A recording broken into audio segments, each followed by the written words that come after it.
Hi எங்கள் வீட்டோட காலை நேரம் பார்க்கலாமா? மண்டே காலையில் எழுந்து வந்தோடனே வழக்கம் போல் சுண்டல்லாம் வேக போட்டு இன்றைக்கி காலையில் டிஃபனுக்கு வந்து ராகி களி தான். நான் 1 கப்பு ராகி மாவு எடுத்து அதில் 2 கப்பு தண்ணி விட்டு கலந்துருவேன்.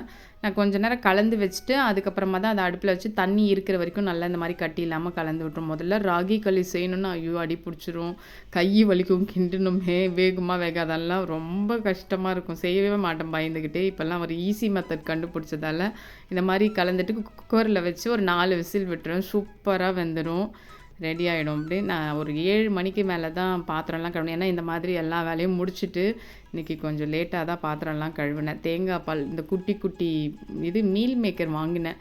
எப்போ அதை போட்டு என்ன டிஷ்ஷு செய்யலான்னு வெயிட் பண்ணிகிட்டே இருந்தேன். இன்றைக்கி அதெல்லாம் வேக வச்சு புலாவ் செஞ்சிடலான்னு அதெல்லாம் ஃபஸ்ட்டே வேக வச்சு எடுத்து வச்சாச்சு.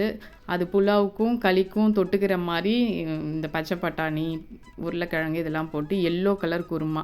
ஏன்னா களிக்கு இந்த காரக்குழம்பெல்லாம் செட் ஆகாது, எங்களுக்கு செட் ஆகாதுன்னு சொல்லிட்டு நல்லா டேஸ்ட்டாக இந்த முந்திரி பாதாம்லாம் போட்டு அரைச்சி போட்டு ஒரு குருமா மாதிரி பண்ணிட்டேன். இந்த பக்கம் வந்து மீல் மேக்கர், காய் எல்லாம் போட்டு தேங்காய் பால் போட்டு காரமே இல்லாத புலாவும் ரெடி பண்ணியாச்சு. நல்லா ஜூஸியாக இருக்கும் இந்த புலாவ். எல்லாத்தையும் ரெடி பண்ணிட்டு களி வந்து ஃபஸ்ட்டே செஞ்சதால் கொஞ்சம் ஆறி போன மாதிரி இருந்துச்சு. அது குடிக்கும் போது சுடு தண்ணி வைக்கிறது அது மேலேயே வச்சு ஆவி காட்டினா நல்லா ஒட்டாமல் இந்த மாதிரி வந்துடும். அந்த தண்ணியை ரொம்ப திக்காக குருமா வைக்க மாட்டேன்.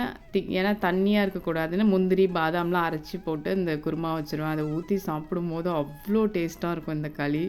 சந்தோஷுக்கும் களியோடே இது குருமா ஊற்றி கொடுத்துட்டேன் ஆஃபீஸ்க்கு. சூப்பராக வந்திருந்தது புலாவும். அவ்வளோதான், சாப்பாடு கடகடன்னு கட்ட ஆரம்பித்தாச்சு. பை.